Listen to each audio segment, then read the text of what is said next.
nombre es Paulina Escurra. A continuación les voy a hablar sobre los modos ventilatorios convencionales. La charla la voy a dividir en 3 partes, cada una dura aproximadamente 10 minutos. En la primera parte describiremos los objetivos que perseguimos durante la implementación de la asistencia ventilatoria mecánica y definiremos qué es un modo ventilatorio. Cuando un paciente se encuentra bajo asistencia ventilatoria mecánica, nos proponemos como objetivos disminuir el trabajo respiratorio, ya sea por la sustitución de forma total o parcial de la función mecánica de los músculos respiratorios, optimizar el intercambio gaseoso, mejorando la ventilación alveolar y la oxigenación arterial, y mantener el volumen pulmonar a través del incremento de la capacidad residual funcional y la distensibilidad. Todos estos objetivos los debemos lograr, pero siempre buscando prevenir la injuria pulmonar inducida por el ventilador. Es importante recordar y mencionar la ecuación de movimiento. Un ventilador mecánico genera una presión positiva en el interior de la vía aérea, reemplazando o sumándose a la presión negativa generada por el paciente durante la inspiración. Para lograr el ingreso de aire, estas presiones deberán vencer, por un lado, la resistencia al flujo aéreo ofrecida por el árbol traqueobronquial y, por otro, a la fuerza de retracción elástica del parénquima pulmonar y la pared torácica. Entonces, la ecuación de movimiento establece que la presión que se requiere para insuflar los pulmones depende de las propiedades resistivas y elásticas del sistema respiratorio. Ahora bien, vamos a definir qué es un modo ventilatorio. Los ventiladores en su software presentan patrones de funcionamiento que van a comandar su accionar. Estos patrones de funcionamiento son los modos ventilatorios. Consta de un patrón respiratorio y una estrategia de control específica.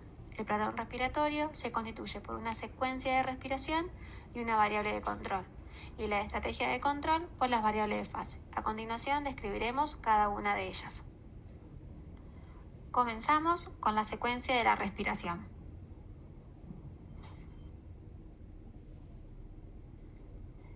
La secuencia de la respiración puede ser ventilación mandatoria, ventilación espontánea continua y ventilación mandatoria intermitente.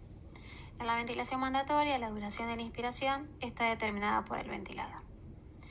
Si el flujo inspiratorio es iniciado en su totalidad por el ventilador, se le denomina ventilación mandatoria continua. Y si el paciente es quien inicia la inspiración, se le denomina ventilación mandatoria continua asistida. En la secuencia de la respiración, ventilación espontánea continua, la duración de la inspiración está determinada por el paciente, porque es quien inicia y finaliza la inspiración. En la ventilación mandatoria intermitente, los ciclos mandatorios se pueden intercalar o no con ciclos espontáneos.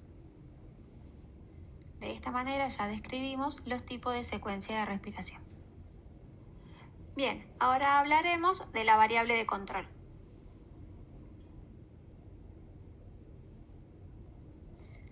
La variable de control es aquella variable que el ventilador controla durante toda la inspiración. Su valor se va a mantener constante a pesar de los cambios que se puedan producir en la impedancia del sistema respiratorio, o sea, los cambios en la resistencia de la vía aérea con la compliance del pulmón y del tórax. Solo se puede controlar una por vez. La variable de control puede ser la presión o el volumen, y esa sería la variable independiente.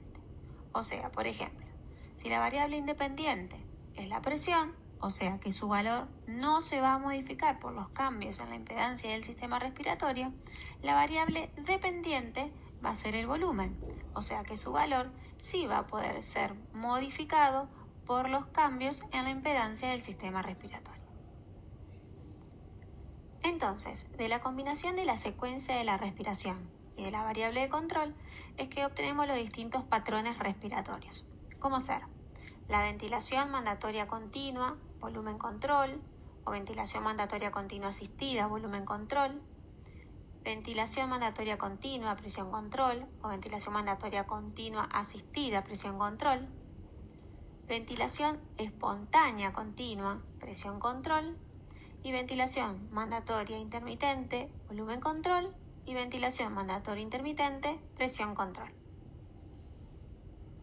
Para terminar de definir qué es un modo ventilatorio, nos falta describir las variables de fase.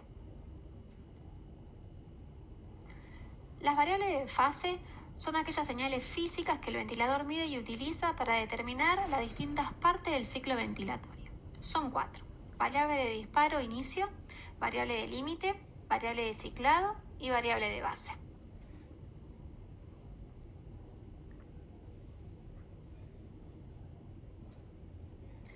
La variable de disparo, o inicio, o trigger inspiratorio, es la señal que el ventilador utiliza para iniciar la inspiración, o sea, la apertura de la válvula inspiratoria mientras la válvula expiratoria se mantiene cerrada. Esta puede ser por tiempo o por paciente. Cuando es por tiempo, lo que determina el inicio de la inspiración es la frecuencia respiratoria. Por ejemplo, si se configura una frecuencia respiratoria de 15 ciclos por minuto y el paciente no realiza ningún esfuerzo inspiratorio, cada 4 segundos el ventilador envía flujo. Esta variable de disparo es la que se utiliza en los modos ventilación mandatoria continua. Cuando la variable de disparo, inicio o trigger inspiratorio es por el paciente, el ventilador lo que sensa es un esfuerzo por parte del mismo, ya sea a través de una caída de presión en el circuito ventilatorio o un descenso en el flujo basal del mismo. En este momento es cuando hablamos de la sensibilidad. La sensibilidad es un valor umbral de presión o de flujo necesario para iniciar la inspiración.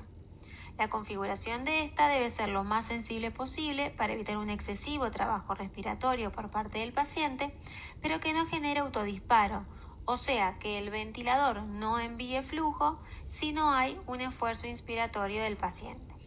El nivel de sensibilidad debe ajustarse a cada paciente de forma individualizada.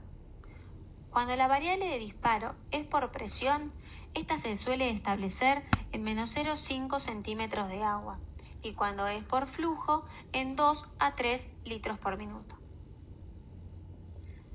La variable de límite es el valor máximo de presión o de flujo que se alcanza y se mantiene constante durante toda la inspiración. Se relaciona con la variable de control.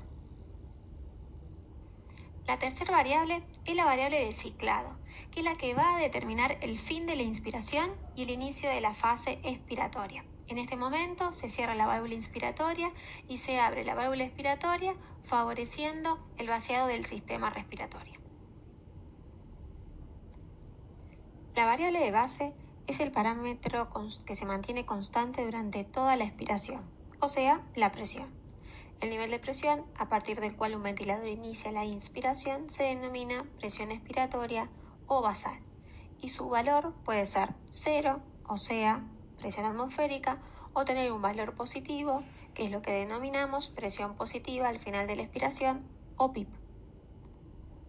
Bien, así terminamos de describir las 4 variables de fase.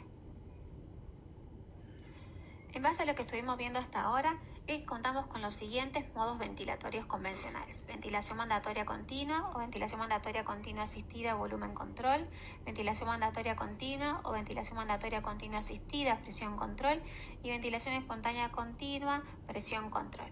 Cada uno de ellos tiene sus respectivas variables de fase.